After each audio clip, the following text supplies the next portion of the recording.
morning, good evening, good afternoon, good night, and hello. It's probably been my time. It's now August 1st. Jeremy, you're coming very close up on it right now. You're still Yeah, in July, we got technically. about another hour of July left, so that's all good. Uh, I'll bask in your glory of it until that hour's up. Yeah. Uh, Welcome to Karate Without Belts. I'm John. I'm Jeremy. Welcome, folks, and welcome to our 60th episode. Jeremy, did you ever think we'd get this far? There are times yes, and there are times no. So Because we kind of passed the 50th, that kind of came and went, yeah, and just out of it, and kind of incidentally, that we just kind of moved on. We were like Cobra Kai, so just kind of went over our heads a little. which season 4 is coming out here real soon. So Just let it go. Let it go. Honestly, I would be up for like more martial arts entertainment content, but less like I would love to see some form of like a karate movie or like a TV show, but more in like the Hong Kong movie style. hmm, Kind of like in the like those like later 70s types, not even the 80s ones, like the later 70s ones where like there's comedy, there was action, there was drama, it just kind of had everything.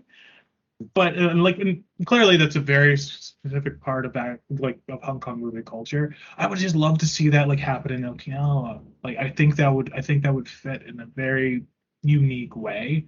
That I think Hong Kong's they've got similar they're a bit analogous. Anyway, I'm going on. Jeremy, how the hell are you doing? oh man, I tell you what, it's been crazy lately, but that's all right. It's all good. So How's been training been going? I know you were like legs, feet, arms, head, knees, and toes. Something yeah, that's for a bit. um, yeah, I've had a handful of small little health things going on. I've had I don't know if anybody's dealt with kidney stones before, but yeah, that's I've been dealing with that for about the last 3 4 weeks. So that's been fun. Never. I had a family member who's dealt with that. Literally got a hospital shut down because of it. True story. Yeah, no, it's fun. So yeah, it's just one day at a time really. So it's like just work a little bit and then it starts hurting, leave it alone. So We got to do injury cast at some point. Not today, but at some point yeah, we got to no, do injury cast. well, I'll have to record all those. So it's kind of anyway. Just go back and dire Yeah, list of the injuries. Yeah, the last couple of weeks since we've been out, because I think the last time we had something out was mid-June. Just a lot of just from my personal life, a lot of shit's just happened. Which I don't want to get on the podcast, but it's affected a lot of our ability to just record and then get stuff done. But hopefully, as going forward through the rest of the year, we can kind of do more stuff. It's kind of synonymous with what we were putting out in the summers anyway. So I like to feel we're not really missing too much of a beat. From a training perspective, I've been fairly consistent. There's one thing I want to do because I'm going to be taking off real soon is I want to try to do today onward until the time I got to get on a plane or a boat or a train and go to my next location is to just kind of have a similar set every day. I was like, if there's like one routine I'm going to have and develop that one routine.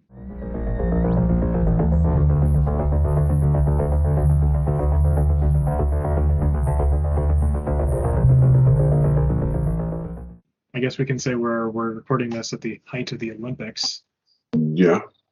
the long-awaited 2020 belated into 2021 because we don't want to change all the stuff we printed last year.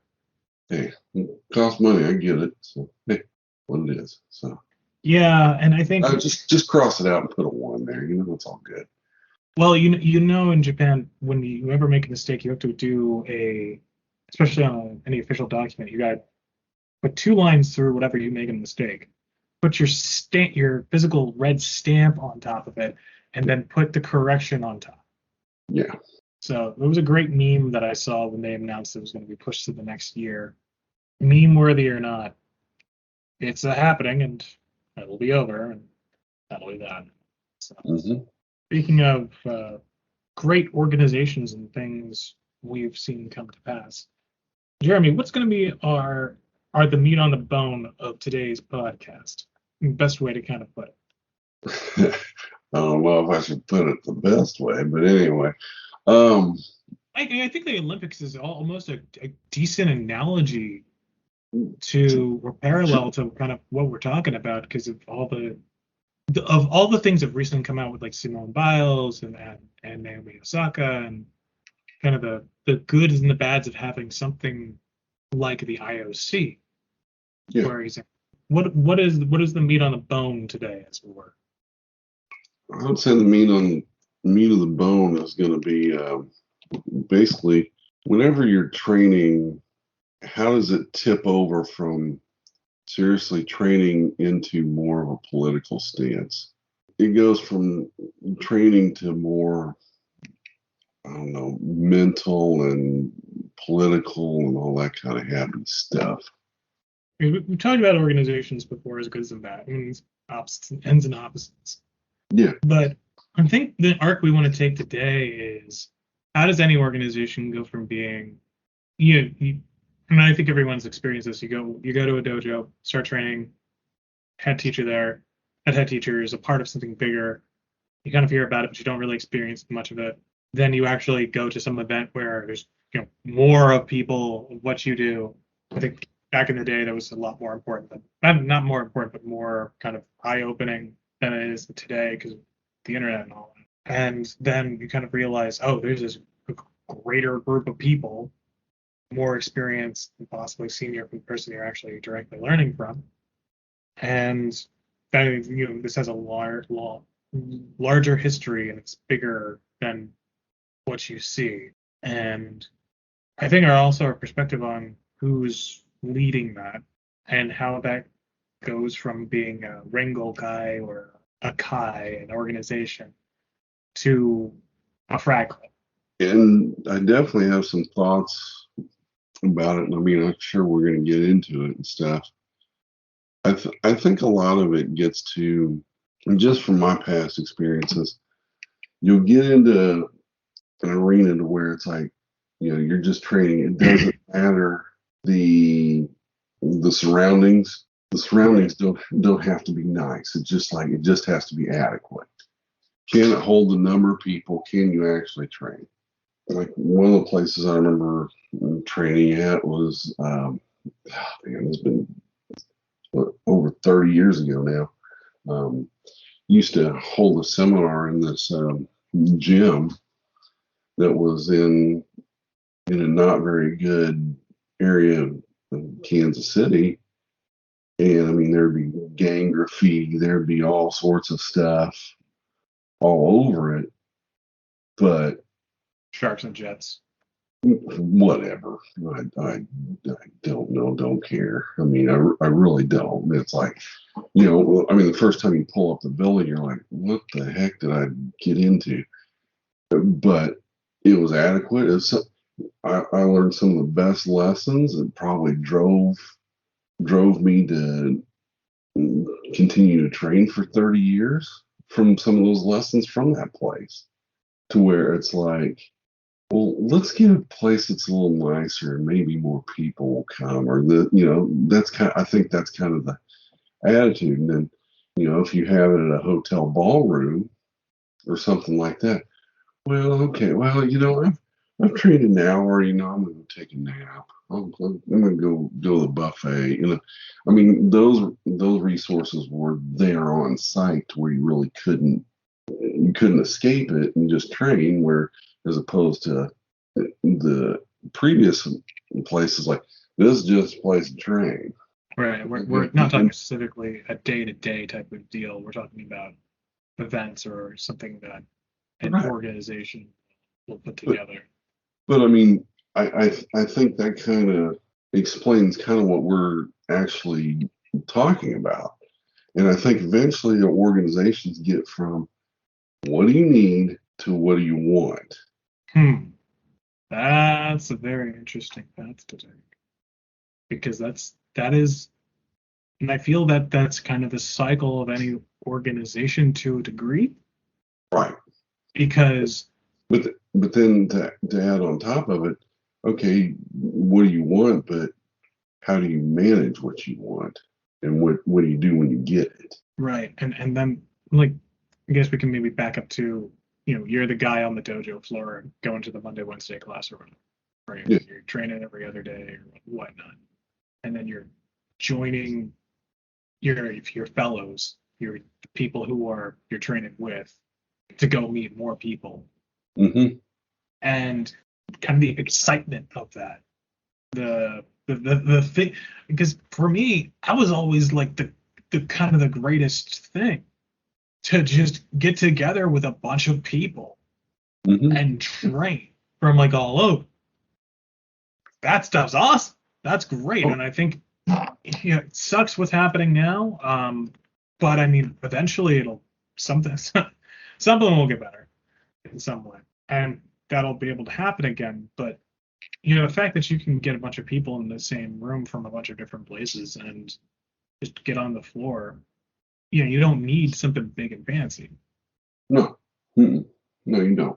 You just need adequate space and move forward, you know? Well, safety is important. Well, yeah, I mean, true. But I mean that I think that's kind of where we're going with it. I mean, like, Yeah, and because I think literally, if we're talking about the decrepit building and moving out of a decrepit building into a nicer building, and then eventually into a hotel suite. well, I mean, that's just kind of the metaphor, but I mean, think about how the transition of an organization starts. You know, I mean, it may start on your kitchen table or on a card table, on a napkin, you're drawing stuff out, and then eventually now you've got, an office complex. I mean, just from, the progression of companies. Now, how does that play out in martial arts or in the karate world?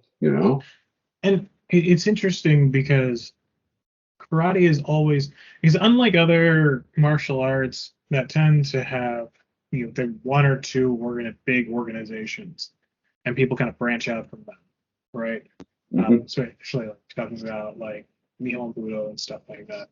Um, Karate has always had this question mark on it, whether or not is this the correct karate? Is that the right karate? Like, is it just a dojo versus dojo thing? Is it, is it all linked back to Okinawa?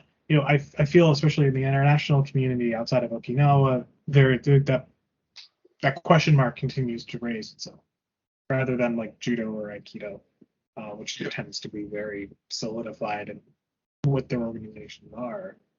And I think this is also in a lot of ways a very late 20th century issue to a degree Yeah. because the amount of people who are entering it. Yeah. I mean, Just to set a kind of a context for right. for the I, conversation. I'd say, probably, I'd say even the 60s. And, I'll bring up, I thought this guy was very good technician. I think he was very knowledgeable. Was Ed Parker, because Ed Parker, now I could be wrong, and I'm not I'm not trying to, you it may have come from somewhere else, but I know he used to do the huge international karate seminar and tournament out like in California back in the 60s. Yeah, along with what was kind of that I don't want to say explosion, but that popularization Yeah. of what we know today, what it's changed, grown, and evolved into what how martial arts organizations, especially in the States and I think to a degree Europe, have become. And, Um, and, and, and I think when he did that, I think it was a great idea. Don't get me wrong. And I think there's probably some really great things that came out of it. I mean, I know I know Bruce Lee attended that some, if I'm not mistaken. He was a part of that. But Yeah, I think that was also an attempt to not subsume, but break open traditional barriers right, so more people could get involved, right, but also to a degree market it. So right. But I mean, I think that's where it really kind of started, in which it took a great idea where you had a lot of people from a lot of different perspectives coming together to kind of share information, things like that. And I think that's a great thing. Don't get me wrong. But it is. I think people took that to the next step, in which, okay, well, we have our seminars, we have this, we have that, but now, well, in order to keep our people, now we're going to develop an organization and hierarchical structure to where people can stay in the organization and not look elsewhere. Right. And this was in place in other places long before. Oh And yeah, I think what had happened in that regard was a regression to a degree. right. Because you have Ed Parker, you have Bruce Lee, you have the explosion of popularity of martial arts in the 60s in the States, kind of which reverberates worldwide Yeah. to a degree. I mean, and then it really blew up in the 70s and 80s and, Yeah. and beyond. So, Yeah, Gorbachev knocked down this wall, give us judo.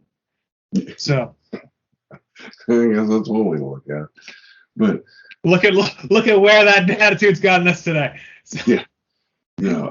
But I don't know. And I don't mean it in a, I mean, yeah, you do have to, I do think as you have senior members, you do want that knowledge still in house somehow. And it's a way to, keep your knowledge base intact. I don't disagree with that. and I think this is what's part and parcel of this, because you want to have, let's say you've got 10 people who have been training for X number of years, and you've got one or two, a couple other people who are a little older or senior where they're teachers, right? Hmm. You want to you and but not everybody knows everything, but all together you've got a lot there. Yeah, So to a degree, you created this council of elders, right. and then all of those guys. And I think this is much more the case in the 80s, where it became, especially with folks we worked with, where it kind of ramped up that franchisification, as it were. Mm, I, I don't disagree that it probably did start in the 80s. It really started really going that direction, but I would say it really took off in the 90s. Yeah, well, I mean, incubated and then kind of exploded. Right. Yeah, yeah. Like, we don't have Tiger Schulman's on TV yet, but I mean, yeah, you're not that far away from it. Right. What I think where the issue becomes then is that you have the two issues of A, at what point does it become too large to manage? And then B, at what point does that circle of people who've been around for a while become a frat boy club? Well, and to add on to that piece, when it becomes a frat boy club, is the necessary training actually taking place? Right. The road from dollar to belt or dollar to rank is a handshake away, Yeah. as a poorly put it analogy. But But well, I mean, I mean, depending upon how big the envelope is and how big the check is, absolutely. yeah. Well, Yeah, and yeah. I mean, it's funny. What was it? I never thought we'd use this on here, but I was watching a movie Back to School not too long ago with Rodney Dangerfield, yes, me too, actually. and he and the dean was like, you really don't understand the amounts that were involved. In all fairness, it was a really big check. It's like how much of that has actually creeped into the martial arts? How much has Well, that creeped into people having enough rank and to where they've paid for their I won't sugarcoat. They paid for their ignorance. This has been going. I mean, that goes back to Musashi. It goes back further than that. But in the more the modern context, do you have the one camp where no one cares about them, Right. where you get people in a backyard training or whatnot? Then Right. on the other hand, you've got the people who run the commercial stuff, and who's able to go to the commercial stuff? What the people who could pay for it, right? So, which kind of sounds like a movie we've talked way too much about. The thing that's at issue there then is the people who are demanding the checks now. Where did they start out? Because we go back to this this thing that they create, that Ed Parker created, or this thing that started happening where more and more people came together. And I really want to do a little more research into, kind of as a different project, to be like, was there a kind of summer of love version of for martial arts around that time? What was their stock? Yeah, kind of, yeah, because if you think about it, was there a time where everyone was like, yeah, don't worry, where barriers start breaking down, and then you can really see people's abilities or their ignorance? And I think you're right in that around that time that was happening, but it was also apparently a lot of apocryphal tournaments of just people beat the crap out of each other. Oh yeah. But then what comes out of that, right? Because we're talking like 60s, 70s, right? Yeah. Flash forward 15 years later, the same people are not teaching that way, or they're quitting, or they're I would restricting. say I would say it stopped. I would say it started slowing down that way in the 90s. And Okay. then it took a whole new realm with the whole Ultimate Fighting Championship stuff. Yeah, because that stuff has to go somewhere. Right. Like it's not just gonna people are not just gonna give up on it. Right. I know it's kind of funny to see people like Chuck Norris who try to integrate the Gracie stuff into mainline Ed Parker type deal Kempo. Yeah. And just being this waffly thing. Ed Parker was, it's not to convince the Ed Parker cast, but I mean he was just kind of like what we're doing now, just a bunch of dudes and geese on a TV screen talking about techniques. The prototype is almost a prototype of it. Well, yeah. I mean, it was. I mean, when they were training, I mean, it was definitely a pretty thorough, pretty decent system, to be perfectly honest. But he also saw ways of marketing it. Right. There is that aspect that I think is where, because there's a demand to take all this time and effort you put into something, and get your money. I think that gets back to one of our previous podcasts, accomplishment versus achievement, where you get people to, well, look, I mean, I've got the 20th done or whatever the heck the new thing is or whatever, but yet they go by a checklist and therefore they learn the bare minimum to get where they're at, but they didn't actually try to apply and make it a maximum. And it's not to say that, when they were going through this checklist, they were not putting a maximum effort on those things, but they weren't looking at it from an entire view. I think that's one of the things that I would say I guess I've been very blessed in being able to not really giving a crap what damn belt I am. I really don't. I don't. I want to know. Yeah. And I think that's the engineer and the physics and all the math that's it. I studied in college. I did this. I did all that kind of stuff. But it's I'm always looking at why. why, I'm always, okay, why does this work? I accept your response, but let's dig a little deeper. Let's dig a little deeper. And I don't think stuff today or in your so-called frat clubs are digging in that much. I agree with that because it's easier to not do that. It's easier to not lead people down that path. I don't think it's this cabal of guys who got together and be like, we're gonna make lots of money and not teach anybody martial arts. But Well, I actually I think eventually it gets to that point. there are some people who are like that, yeah. Yeah, Um, no friends of ours, but yeah. there I think it also comes from people who genuinely learned a lot from their experience, but have no idea how to give that experience to other people.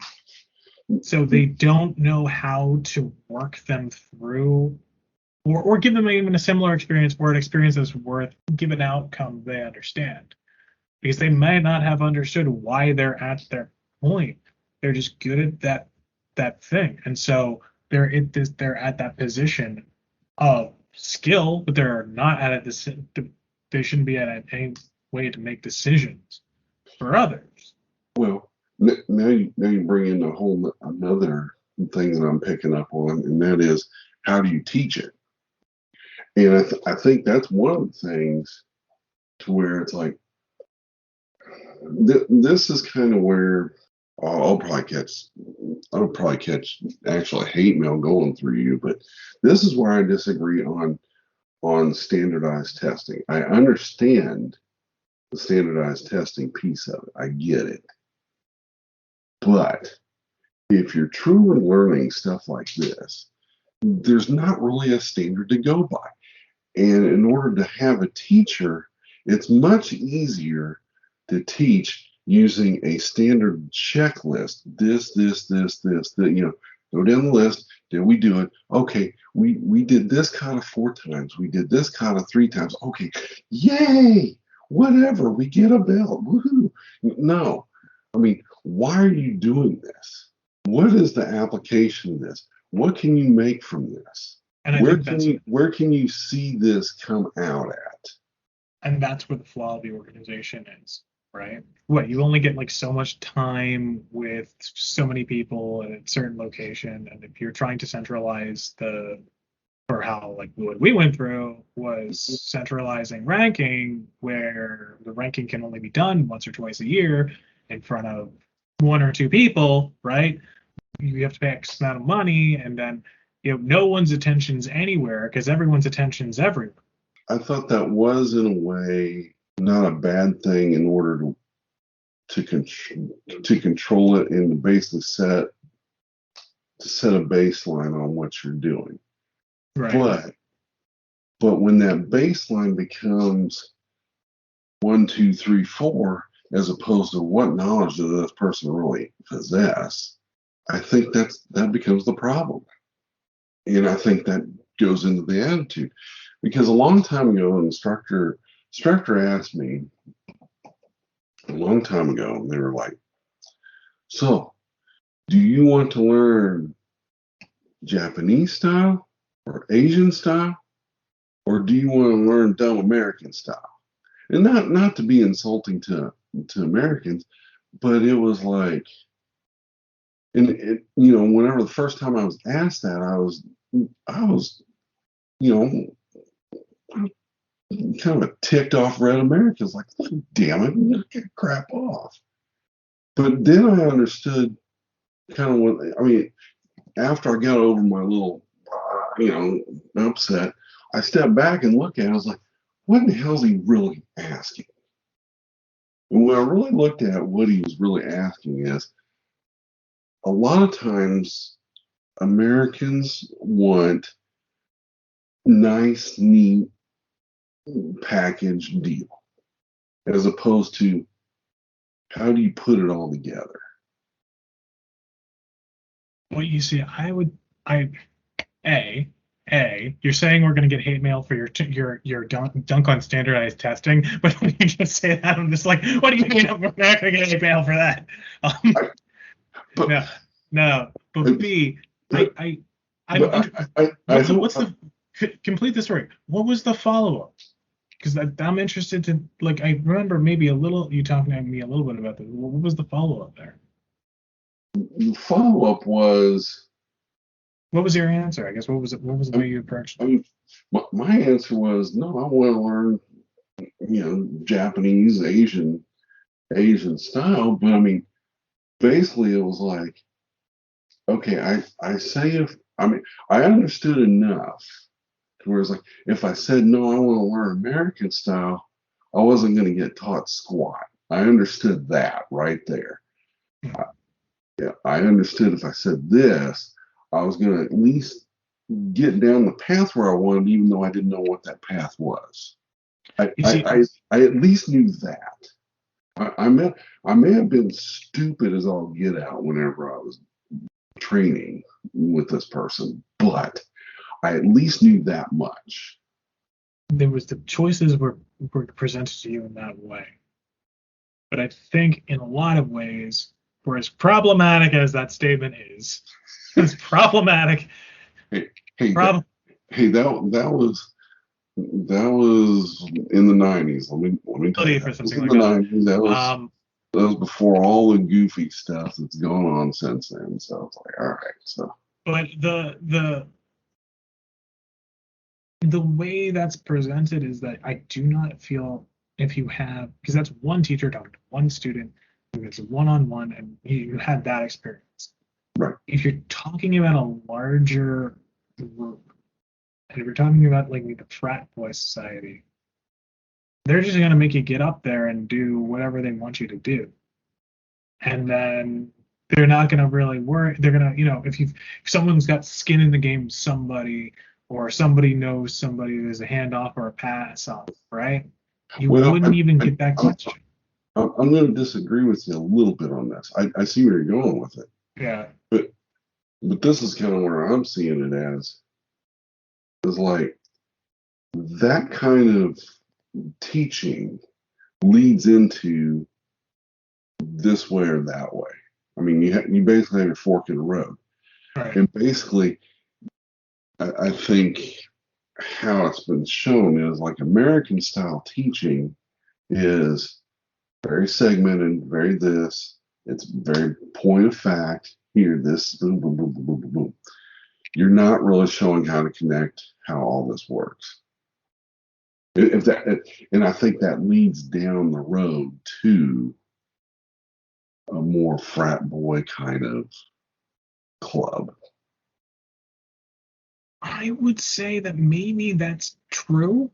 I don't know. You see, and this is why I say But, that's but I mean, problematic when it's put that way because I mean I've worked in but Asian schools before and I've seen the fragmentedness right. But I of mean, stuff. the example I'm talking about is one on one.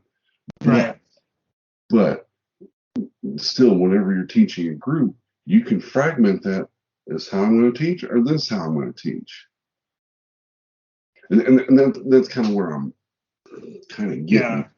And And like how that's articulated is pretty much up to whatever you're doing, right? Because I mean you can articulate the other way, the kind of more open way as like part one, part two, part three, right.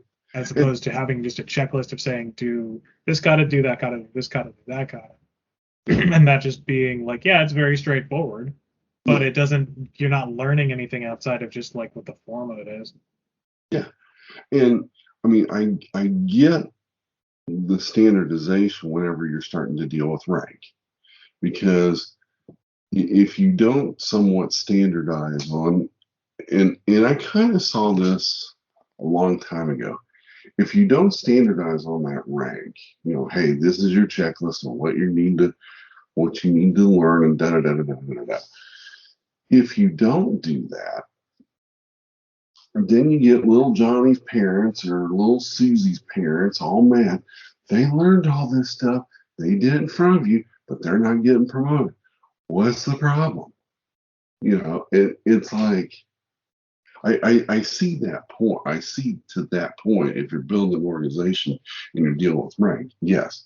But if you're teaching for knowledge, And the sad thing is, most people don't want to learn for knowledge. They want to learn for accomplishment. Right. So I mean, kind of bring it back. So Sorry. we've got no.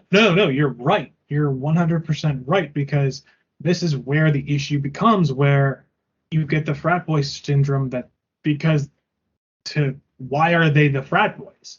They're Yeah. just frat. But why are they the boys club? Because these are the guys who have all the knowledge. These are the guys who've been around for a while. These were Sensei's first students. These were X, Y, and Z, right? Of course, we need to do everything they say, good, bad, or ugly, because that those are the people we're going to get all the goods from, Right. right? Not just because supposedly it's not about rank; it's about the knowledge. Um, But in order to, I mean, supposedly to obtain the rank, you need the knowledge. But it's you know, kind of, kind of have the knowledge of knowing how to create the right bombs. I mean, that and write out a really big check. There you go. I mean, sometimes, and I'm not taking away from people. I'm not taking away from people's accomplishment, but every single person that's listening to this podcast knows somebody that got ranked that absolutely did not deserve it. Period. well, and And, this and is because they wrote out a check, I guarantee it. If and you this did is it right where any time at all. So sorry, it right. irritates me a little bit, but that's beside the point. Well, because of that, you get honest guys. And this is how I felt when I first got a black belt that I didn't deserve it, and that I felt like I needed to work a lot harder to earn something. Some like, and the you know the Game of Thrones things where it's like power is the shadow, and it's what people believe it to be rather than being what it actually is, Mm-hmm. right?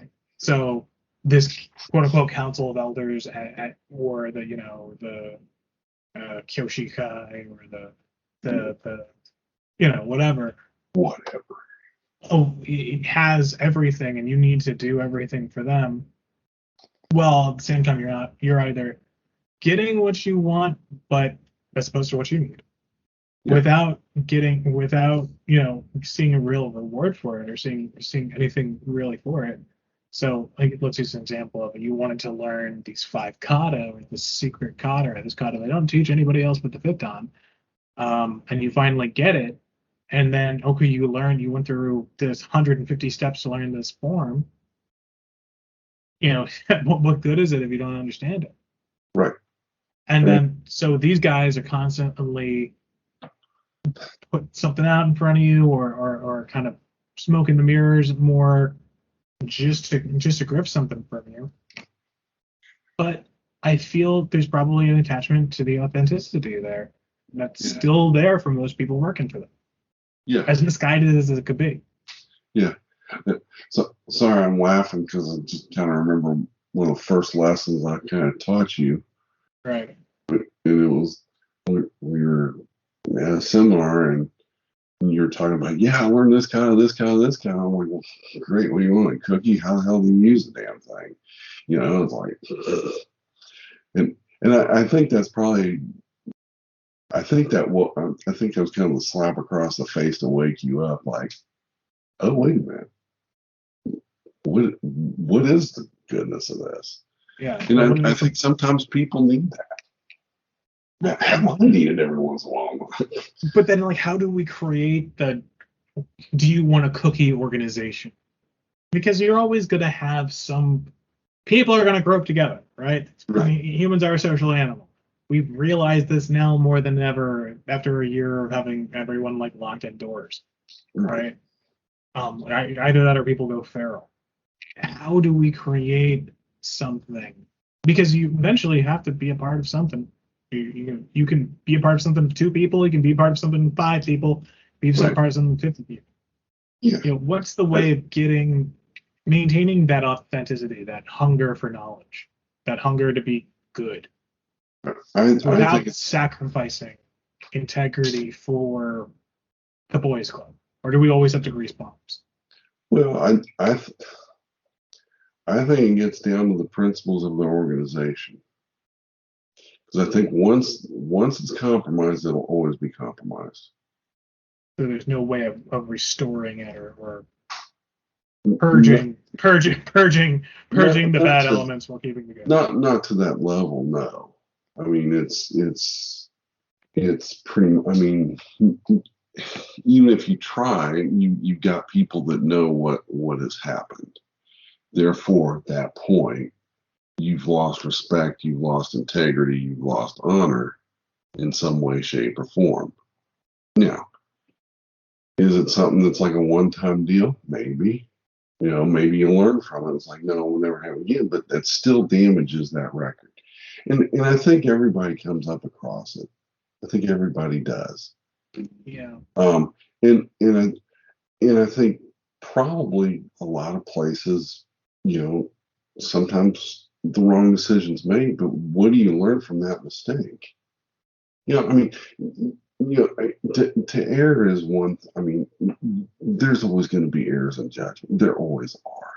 But do you continue to do it over and over and over again, or do you, hey, this wasn't right. This thing happened again. Well, So I, I think that's where things have got to.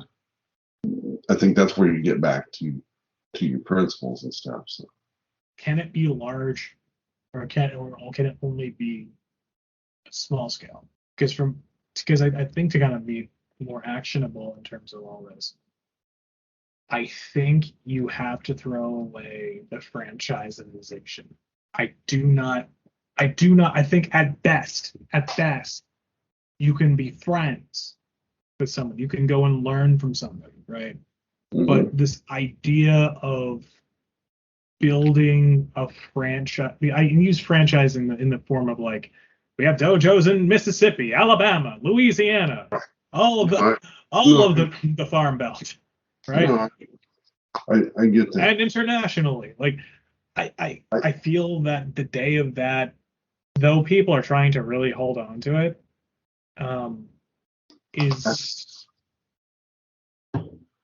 I think seriously, I think it can be done.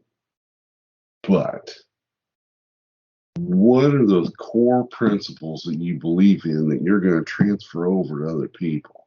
And without that, it will not work. If it does transfer over, then it would. And I see that as the biggest problem.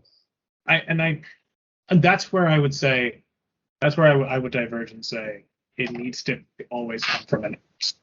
And that's where it's like you're never gonna become the size of something like I don't know Shotokan Kai or whatever.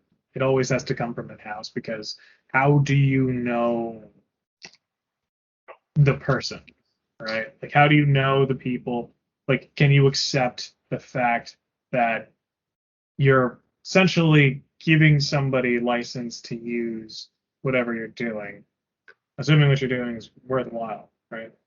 Yeah. And then how do you know they're maintaining it with the integrity that you want? Like, to a degree, you need to let that go.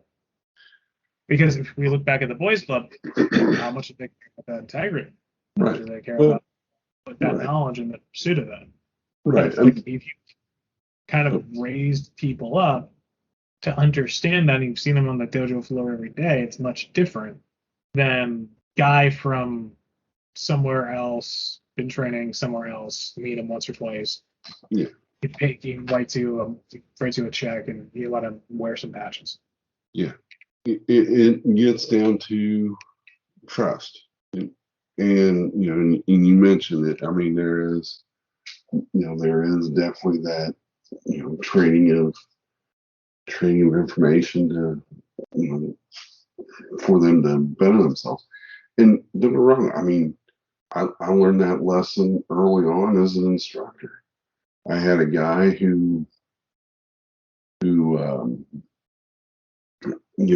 I thought I trusted him, and then all of a sudden he was taking stuff that I was showing him, and then he was going out to bars, picking up chicks, and using it for little bar tricks to do stuff. Yeah, when I caught wind of that, I mean, I corrected it right quick, fast, and in a hurry. And But you see, you have the ability because of locality and stuff like that to kind of control that. right, Now imagine that on like quote unquote international bases. I mean, even now, even a national level. I mean, something that's too Yeah, far that you can go visit every single week or whatever.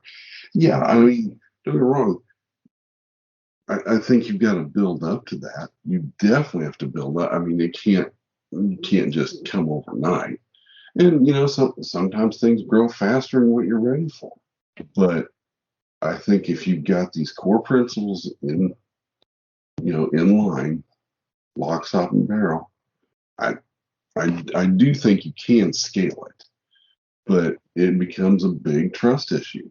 and you need to have solid people who are, and this is going into your organization. You need solid people who you can trust, like who you can trust to impart stuff, who will like not create a cult, who Right. will not like, and this is stuff we've talked about before, probably even going after, like you do not want people to say, you must trust what he says in all things, like you're not trying to spread a religion, you're trying to spread just martial arts, and you're trying to keep knowledge where you need to be realistic about what it is. And I think the biggest thing is to keep people who you're training on the ground, like not let their head go into the sky. Right. Because I think we've seen that where Oh, yeah. people made statements about people we know, and like, what are you talking about? Yeah. Like, what? Where? What? Yeah. Exactly. Exactly. Somebody saying somebody was like this ancient descendant of this Chinese martial artist. What? No, Well, okay. he's a curator. He's a curator and a like a Goju guy, but he's not a like ancient. No. Great. Okay. Awesome. Thanks. Have a nice day. Bye. I mean, that's kind of how I deal with that. It's just, Well, I mean, there's ways of also dealing with it, just making sure people understand, but what's there, and that's making sure who is ever at the nucleus of this stuff is on the ground, right. right? That their head themselves is not too big, and that they have people around them who can say that. Yeah. What I think is the worst is when you have a bunch of people who are around someone who doesn't listen, but consistently stay around someone who doesn't listen, Hmm. and then they just get frustrated and burnt out, and they leave, and they're always frustrated and burnt out because this person never listened to me, and da da da. And that's the kind of my life story. And I Right. think, But on the same token, I mean, with that kind of mentality, they've got to be able to not just want to just contribute, but they also actually need to sometimes just shut up and listen too. yeah, yeah, So and that's I mean, it goes both ways. and that's the balancing act of having anything like that. Yep. And I think what we've seen a lot of the time ends up becoming that corruption, that point of corruption, or that point of being able to undo something. And I think I'd like to close it out, at least from my end, is just say, the comparison here would be like the IOC, right? Yeah. The IOC is this thing, like the Olympics themselves are, on its own, a huge international event where people from every country come together and, you know, do an event and try to sit and just compare their skills and come together and kind of cooperation and peace and global unity. Great idea. Yeah. What the IOC has become and what it has put pressure on other countries, and what it has, uh, the pressure that's been put on athletes and the lives it's destroyed, Yeah. both directly and tertiarily, is absolutely terrible. Yeah. I feel that's a great point to look at. And when we look at martial arts organizations where very much the same things happen. And so going forward, and to anybody listening to this, is knowing if you're running something like that, if you're a part of that boys club, it's like, what are you trying to accomplish then? Is having this new place really going to be helpful? Is it just for your own self-aggrandizement? And Yeah. in my personal opinion, the moment it starts becoming about you, it's not about the art. It's when you just gotta let it go, or Yeah, you make a change. yeah. I mean, to back that up, I mean, one of my other, I wouldn't say one of my other favorite movies I really like is Miracle. You know, the 1980 Olympic hockey team. We were talking about the Olympics, and there's a quote in there where um, I can sympathize with what was going on there. I had a basketball coach that was like that, and I mean, he's got them going, you know, doing their equivalent of suicide, you know, front line, back line, midline, back line, you know, back. I mean, just going. And he makes a statement, and I think it's a great statement towards this. And he tells the hockey team, it's like when you put on that jersey, the name on the front means a hell of a lot more than the one on the back. And I think that goes to what we're talking about tenfold. It's like the art that you're doing means a hell of a lot more than your name and what notoriety you're trying to get out of it. And like that's the thing, you're going to get notoriety because of what you do, but it's not because of you the notoriety is there, Right. right? Like it's going to be what you contribute in them. And this is the thing we don't have enough of is that if there's not like the idea of teamwork in martial arts, the idea of like being on a team, even though I think kind of our friends who are more in the sports arena have a little more idea for it. Right.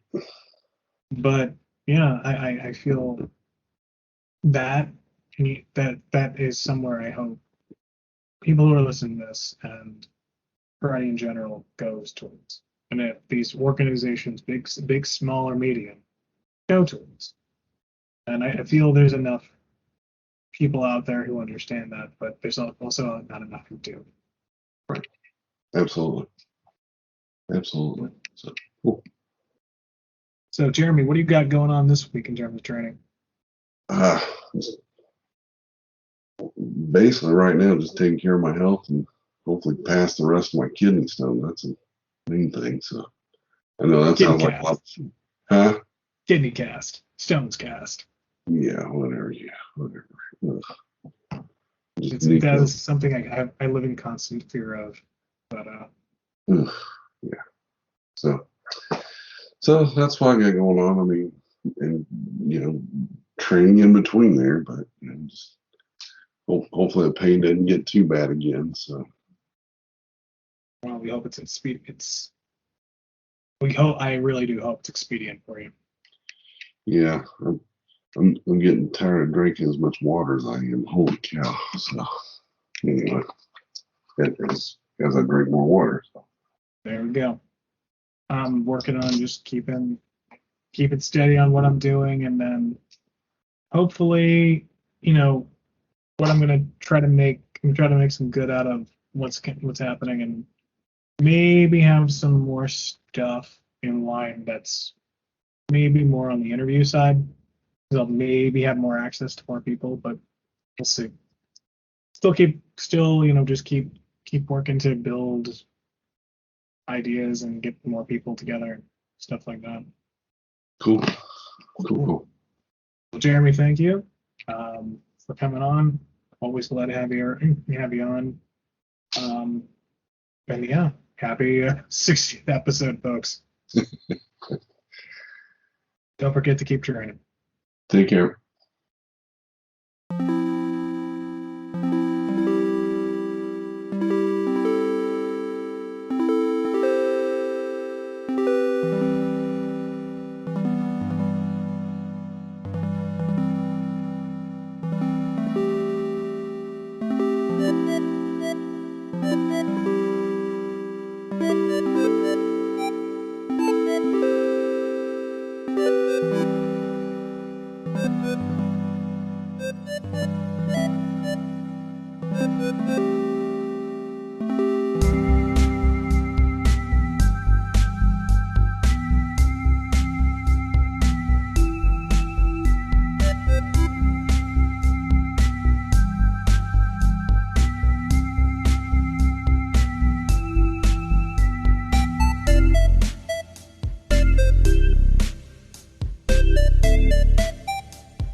Can you hear that? All right.